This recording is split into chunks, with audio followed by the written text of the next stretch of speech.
Hello students, so we are continuing in AS 103 Beginners Combination. So in this lecture we will discuss one full example on acquisition method of Beginners Combination. So let us start with example 105. So in this example data given is company X is engaged in business of exploration and development of oil and gas blocks. Companies X, Y, Z currently hold participating interest through joint venture in a producing block as follows. तो एक oil and gas का producing block है, तो उसमें हमारा interest है तीन companies है एक्स वाई और जेड का.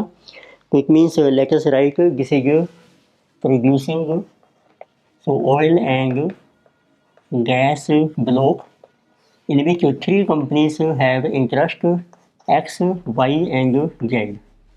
तो उनका जो पार्टिसिपेटिंग इंटरेस्ट है वो आपको मेंशन किया है 30% of X, 60% of Y and 10% of Z.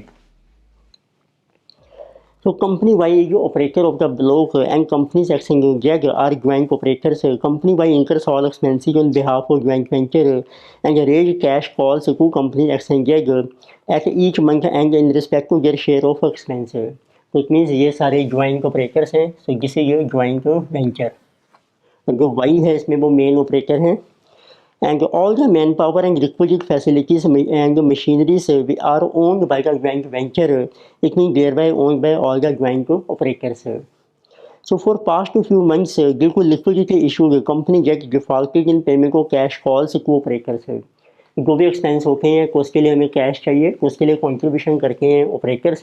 But अब जेग के पॉइंट ऑफ व्यू से उसमें लिक्विडिटी प्रॉब्लम अराइज हो गई है. So therefore company Y operator है issued notice to company Z for withdrawal of their participating right from 1 April of current financial year. तो इसलिए अब हमने जेग को एक नोटिस दिया है to withdraw its participating right. Due to financial crunch, company Jag has decided to withdraw participating interest rights from block and entered into a sale agreement with company X and Y on 31st May of current financial year. तो it means अब zag ने agree किया है to cell it's interest, कि वो अपना जो interest है ये सेल कर देगा टू एक्स एंड वाई की दोनों, और उसकी इसने डेट एग्री की है 31st May of current financial year. And government has approved this transaction और 30 जून, पर गवर्नमेंट से आपको अप्रूवल मिल रही है 30 जून को. तो government approval on 30 June. So government approval for the modification in PSC production sharing contract is essential given the industry in which the joint operators operate. और government की जो अप्रूवल है वो नेसेसरी कंडीशन है आपकी. So as per terms the sale agreement, company X will receive 1/3 share and company Y will receive 2/3 share of rights owned by company Z. Company X is required to pay ₹1 lakh against 1/3 share of rights owned by company Z. Balance sheet of company X and Z are as follows. Balance sheet लिए x और Z की 31 मई 30 जून दोनों दी हैं asset liabilities. अब आपको mention किया है तो कोई एक्स ने एक्वायर करना है जेड से 1/3 शेयर और वाई ने एक्वायर करना है 2/3, और उसके लिए x will pay ₹1 lakh consideration.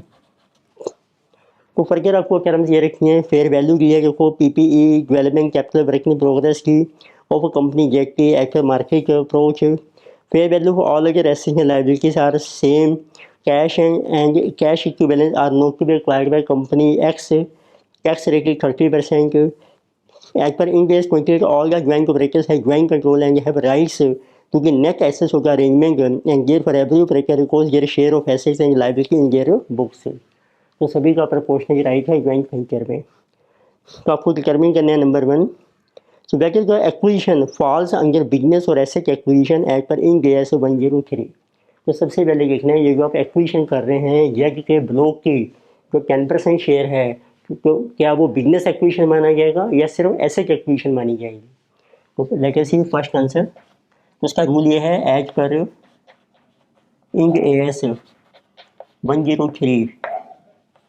So acquisition is considered business. Acquisition को हम बिजनेस कब मानते हैं, तो इफ़ 3 एलिमेंट्स आर प्रेजेंट, तो इसके आपके 3 एलिमेंट्स जो हैं वो प्रेजेंट होने चाहिए. 3 elements are present. लेकिन से what are those elements? Number 1 है आपका इनपुट्स। तो सबसे पहले इनपुट्स होने चाहिए। वो इनपुट है जो इसमें जो पार्टिसिपेटिंग हमारा राइट है इन प्रोडक्शन ब्लॉक में, वो आपका इनपुट बन जाएगा। तो इनपुट्स आपके प्रेजेंट हैं, देखिए participating right in production block. तो सेकंड एलिमेंट है आपके पास कि आपने सब्सटेंटिव प्रोसेसेस होनी चाहिए टू जनरेट आउटपुट्स फ्रॉम दो प्रोसेसेस। सब्सटेंटिव प्रोसेसेस मेनली होते हैं मैन पावर होनी चाहिए, स्किल वो आपको दिए हैं। So all the man power requisite facility and machineries which are owned by joint venture and joint operator, these are also present. These are present because this is manpower as well as machineries are held by joint operators which are necessary to produce outputs. Then third element is output. Output भी आपका present है, तो ये जो production का block है वही हमारा आउटपुट है, जैसे जो प्रेजेंट है तो किसी जबर प्रोडक्शन ब्लॉक। तो since all the elements are present therefore it is business acquisition. Therefore, it is business acquisition. So second they are asking what is our acquisition date in this transaction. So they are asking what is acquisition date. So acquisition date is that date when acquirer gets control over acquiry. So in this case it is given that so Z is ready to transfer its business to X on 31st May.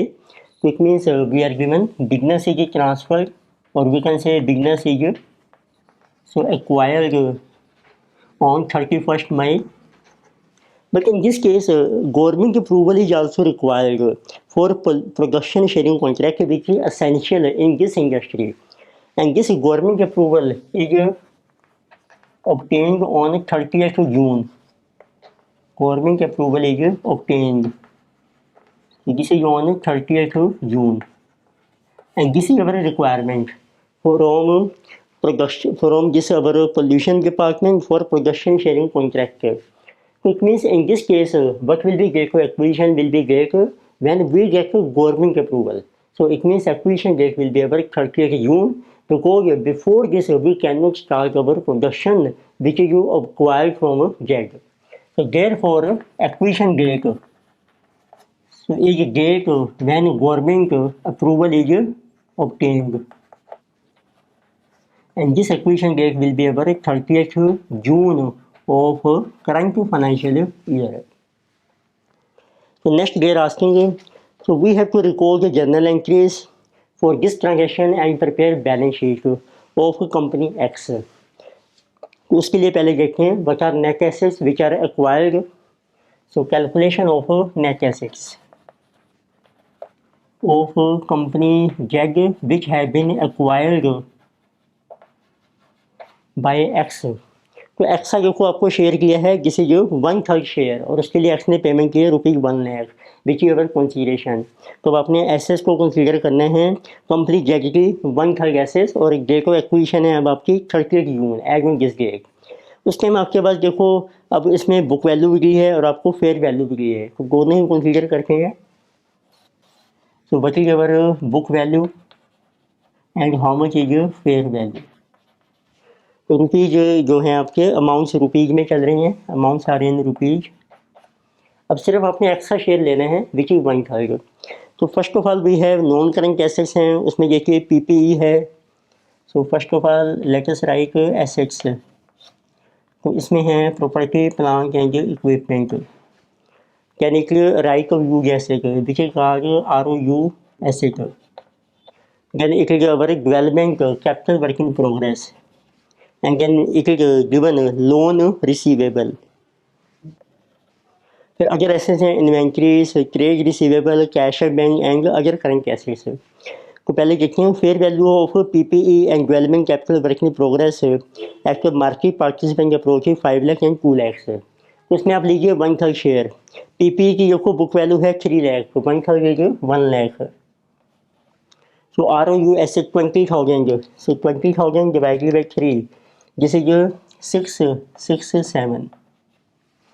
Capital work in progress है जिसे जो 1 lakh, divided by 3, so 33,000, so 333. तो next loan receivable, तो इसकी जो value है 50,000, सो 1/3 is average 16,667. अब आपको फेयर वैल्यू दी है पीपीई की, जिसे जो 5 लाख, सो यू टेक 1/3, जिसे जो 166,667.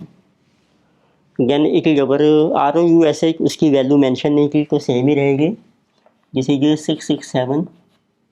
And capital work in progress, जिसे जो 2 लाख, तो 1/3 इज अवर 66,667. यानी कि लोन रिसीवेबल, तो इसकी वैल्यू सेम ही रहेगी आपकी 16,667. Then we have fair value all अगर assets and liability acquire assume to be अगर कैरिंग वैल्यू, इट मीन जो रिमेनिंग करंट एसेट्स हैं उसकी वैल्यू सेम है. And cash equivalent are not to be acquired by company X, पर आपने cash को acquire नहीं करना है. इट मीन्स अब आपकी 3 करंट एसेट्स हैं, जिसे जो इन्वेंट्री, रिसीवेबल एंड अगर करंट एसेट्स है. इन्वेंट्री, रिसीवेबल एंड अगर करंट एसेट्स, उनकी बुक वैल्यू और फेयर वैल्यू सेम ही है. इन्वेंट्री की जो वैल्यू है 30,000, सो 1/3 की 10,000. रिसीवेबल्स की वैल्यू है अब आपकी 1 लाख, सो 1/3 की 33,000, 333. देन इट इज अगर current assets 50,000, so 50,000 1/3 it is 16,667. Cash को आपने एक्वायर नहीं करना है. So these are also same here, 10,000, 33,000, 333, 16, 667. So these are the total assets which are acquired. So it's a book value. So these are coming to 216,667. And then it is a fair value. This is coming to be 316,668. Now let us see our liabilities में आपको मिलेंगे provisions हैं, occurs हैं और credit pebbles हैं. तो total जो value है 2 लाख प्लस 1 लाख प्लस 2 लाख है. तो टोटल ही ले लेते हैं टोटल लाइबिलिटी जो आपकी पता है, जिसे जो 5 लाख है, तो उसका करेंगे 1/3 share. This will be our 5 lakh into 1/3, तो जिस मनी जो कमिंग 166,667. उसको भी राउंड ऑफ करने के लिए let us take this value as 6, so get this total is 7. So balance is our net assets.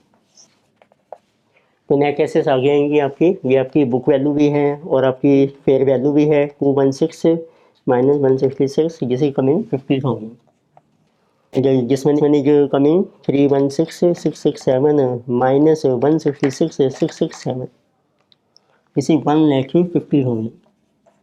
अब आपको देखना है कितना इंक्रीज हो रहा है आपका नेट एसेट्स में या डिक्रीज हो रहा है. देखिए इंक्रीज हो रहा है उसके ऊपर हम क्रिएट करेंगे डेफर्ड टैक्स लायबिलिटी, और देखिए आपका डिक्रीज हो रहा है तो अब हम क्रिएट करेंगे डेफर्ड टैक्स एसेट. तो उस केस में आपकी नेट एसेट जो फेयर वैल्यू इंक्रीज हो रही है by 1 lakh, on that we have to create a deferred tax liability.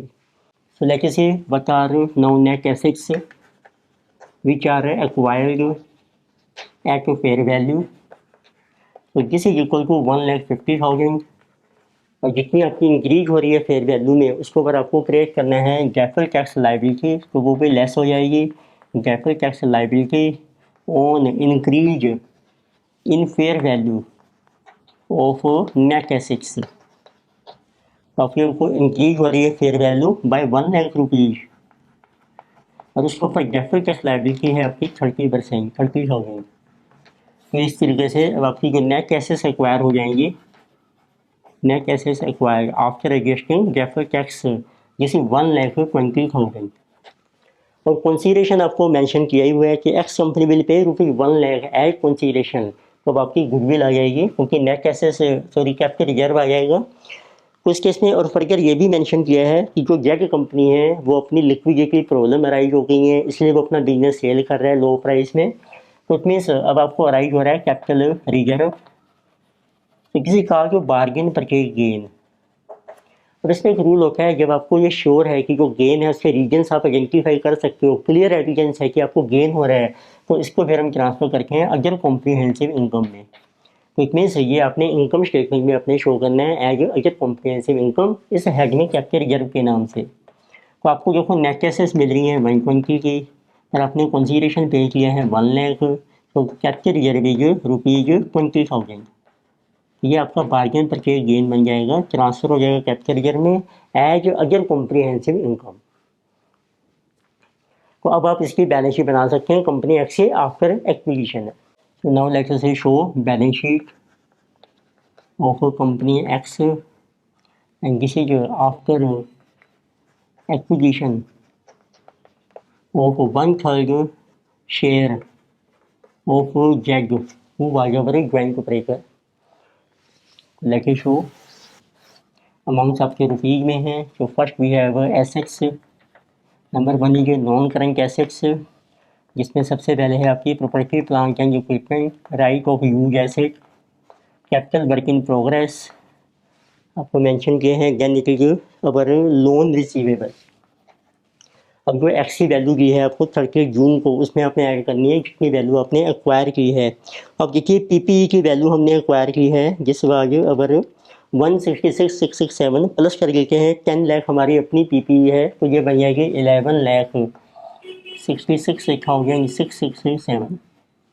So ROU asset आपने एक्वायर की है जिसे ये 20,000 की थी डिवाइडेड बाई 3 जिस वाज 6667, तो प्लस आपकी अपनी है 2 lakhs, तो this will be our 206,667। Capital work in progress आपने एक्वायर किया है जिसे इज आल्सो अवर 2 lakhs, उसका 1/3 आपने एक्वायर किया था जिस वाज 66,667, और हमारा अपना जो वर्क इन प्रोग्रेस है वो है 1 लाख, तो दिस विल बिकम 166,667। यानी कि लोन रिसीवेबल जिस वाज 50,000, ये भी आपने 1/3 एक्वायर किया है जिस इज 16,666, और आपका अपना जो लोन रिसीवेबल है 50,000, सो इट विल बिकम 66,666। तो ये आपकी है non current assets. Then we have current assets. Current assets में आपको मिलेंगी inventory, receivable, so cash and cash equivalent and other current assets। Inventory देखो आपने एक्वायर किया 110,000, टोटल बन जाएगी 210,000। रिसीवेबल्स आपने एक्वायर किए हैं जिसे कि 1 लाख 133, तो 3,33,333। कैश हमने एक्वायर नहीं किया है कंपनी जेट का, तो हमारा अपना कैश का बैलेंस है 4 लाख, उसमें से 1 लाख की कंसीडरेशन पेमेंट करके बैलेंस आ जाएगा आपका 3 लाख की cash.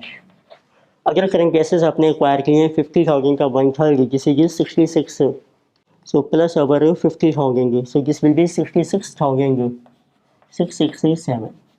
these are total assets।